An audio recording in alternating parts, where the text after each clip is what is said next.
Donc, si tu n'es pas prête, tu viens pas me voir. Donc, ce qu'on répète un peu trop en ce moment, et c'est pour ça que les scientifiques se penchent dessus, c'est qu'on ne sait pas d'où ça vient, il n'y a pas de cause prouvée, c'est dans notre tête, blablabla. La vérité, c'est que le corps humain n'a pas évolué pour gérer une alimentation ultra transformée, des hormones animales, du sucre raffiné, du stress constant, des perturbateurs endocriniens, tout ça, c'est arrivé après. Il me semble que quand l'humanité est arrivée sur la Terre, il n'y avait pas toutes ces cochonneries-là dont on est entouré et qu'on consomme aujourd'hui, il me semble. Bon, donc notre utérus, nos ovaires, nos hormones sont ultra sensibles.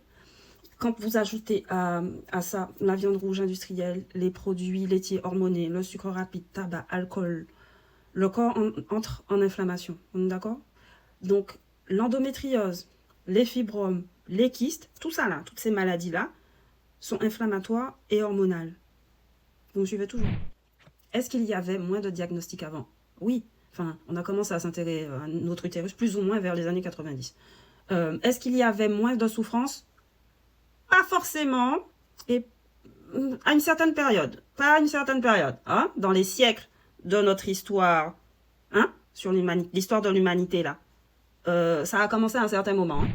Pendant cette période où ça a commencé à toucher beaucoup de femmes beaucoup plus fréquemment, les femmes ne pouvaient pas en parler. Enfin, la médecine les traitait d'hystériques.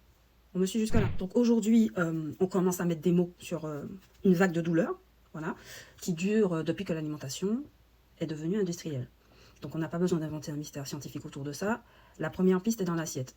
On peut utiliser des plantes médicinales, il n'y a pas de souci. Elles sont là pour ça, elles ont été mises sur Terre pour une raison, il me semble. Elles ne sont pas là pour décorer. On est là pour travailler ensemble.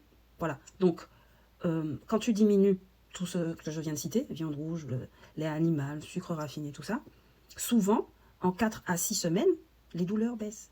Ok? J'en ai fait l'expérience, j'en ai parlé dans la partie 1. Une semaine avant et pendant les règles, tu diminues toutes ces conneries-là. Merci. Merci.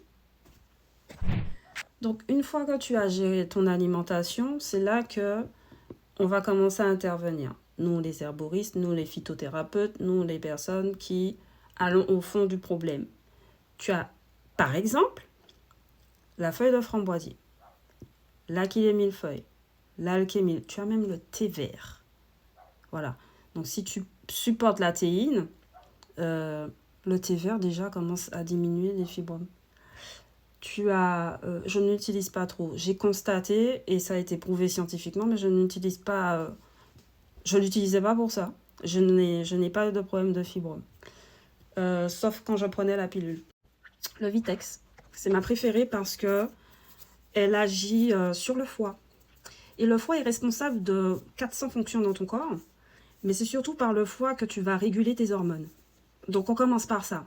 On commence par réguler les hormones par le foie, mais il ne faut pas déconner derrière. Faut pas rajouter une couche de Kinder Bueno derrière parce que tu as pris du Vitex. On reste sérieux. On veut aller jusqu'au bout du problème. C'est pas magique.